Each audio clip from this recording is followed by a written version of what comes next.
நம்முடைய சமூகத்துல இப்போ ஒரு விஷயம் என்ன செய்து துளிர் விட ஆரம்பிச்சிருக்கு. என்னன்னு சொன்னா, பெண்களாக இருக்கக்கூடியவர்கள், நம்முடைய முஸ்லீம் பெண்களாக இருக்கக்கூடியவர்கள் அவர்களுடைய அந்த ஆடை அலங்காரத்துல புதுசாக இப்போ ஒன்றை எட் பண்ணிருக்காங்க. என்ன தெரியுமா? அது நெத்தி சுட்டி என்று செல்லக்கூடிய ஒன்றை என்ன செய்யறாங்க, இப்ப புதுசா ஒரு கலாச்சாரம், ஒரு கல்யாணம் என்று வந்தா அல்லது ஏதாவது ஒரு ஸ்பெஷல் டே என்று வந்தா, எங்கேயாவது புறப்பட்டு போறதாக இருந்தா, சின்ன பிள்ளைகள் தொடக்கம் பெரிய பெரிய குமர்கள், பெரிய பெரிய வயது வந்தவர்கள் கூட அந்த பர்தாவெல்லாம் போட்டு எல்லாத்தையும் போட்டு அபாயெல்லாம் போட்டு கிட்டெல்லாம் போட்டு எல்லாத்தையும் மறைச்சு இது செஞ்சு நெத்தி சுட்டி கொண்டு போடுற ஒரு கலாச்சாரம் நம்ம சமூகத்துல இப்ப உருவாகி இருக்கு. இது நம்ம மார்க்கத்தின் அடிப்படையில கூடுமா? இஸ்லாமிய பெண்கள் இதை அணியலாமான்னு பார்த்து அணியக்கூடாது சகோதரர்களே. ஏனென்று சொன்னால், இந்த நெத்தி சுட்டி என்பது இந்து மத கலாச்சாரத்துல உள்ள ஒரு விடயம். ஒரு பொட்டு வைப்பாங்களா, நம்ம பொம்பளையில் பொட்டு வைப்பாங்களா? வைக்க மாட்டாங்க. ஏன் வைக்க மாட்டாங்க? அது இந்து மதத்தாக்கள் பயன்படுத்துற அவங்களோட கலாச்சாரம் சார்ந்த ஒரு விஷயம். அதுபோல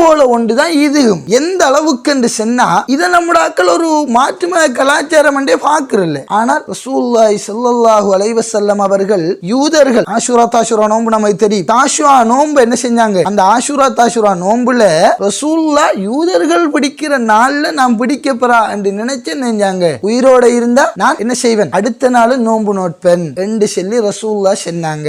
எனவே நல்ல விஷயத்துல கூட யூதர்களோட காபிர்களோட ஒத்து போறான் ரசூலுல்லாஹ் செஞ்சாங்க, இந்த மாற்றத்தை செஞ்சாங்க. ஆனால் நாம அவர்களுடைய அந்த கலாச்சார விஷயங்களை நாம செய்யறோம். அந்த இந்துக்கள் என்ன செய்வாங்க, அவங்களோட ஸ்பெஷல் டேகள்ல, பூஜைகள்ல, அதுபோல கல்யாணங்கள், அதுபோல பர்த்டே கொண்டாட்டங்கள், அது போன்ற இன்னொரு விடயங்கள்ல அவங்க என்ன செய்வாங்க, பயன்படுத்துவாங்க. ஆனா நம்முடைய சமூகம் சர்வ சாதாரணமாக என்ன செய்து இதை பயன்படுத்துறது கவலையான ஒரு விஷயம். ரசூலுல்லாஹ் சொன்னாங்க, யார் மாற்று மதத்தவர்களுக்கு ஒப்பாகிறார்களோ அவரை என்ன அவர்களை சார்ந்தவர்கள் தான் என்று சொன்னாங்க. இதெல்லாம் நாம கேட்கும், பார்க்கும், படிக்கும். ஆனா அவர்களுடைய கலாச்சாரத்தை பின்பற்றி போறோம் என்று சொன்னா, நாங்க எந்த அளவு முஸ்லீம், வெறுமனே பேரளவுல முஸ்லீமாக இருக்கக்கூடாது சகோதரர்களே. இவையெல்லாம் தவிர்த்து நடக்கக்கூடியவர்களாக நாங்க என்ன செய்யணும், இருக்கணும். எதிர் வருகின்ற காலப்பகுதியில், எதிர் வருகின்ற சமூகத்துக்கு நாம இந்த விஷயத்தை உருவாக்கி விட்டு செல்லக்கூடாது. இப்ப துளிர் விடுகுது. இவைகளை இந்த பிள்ளை என்ன செய்யக்கூடாது, போடக்கூடாது, என்ற பேத்தி என்ன செய்யக்கூடாது, போடக்கூடாது. இவைகளை நான் என்ன செய்யணும், தடுத்து நடக்கணும், தவிர்த்து நடக்கணும் என்று சொல்லி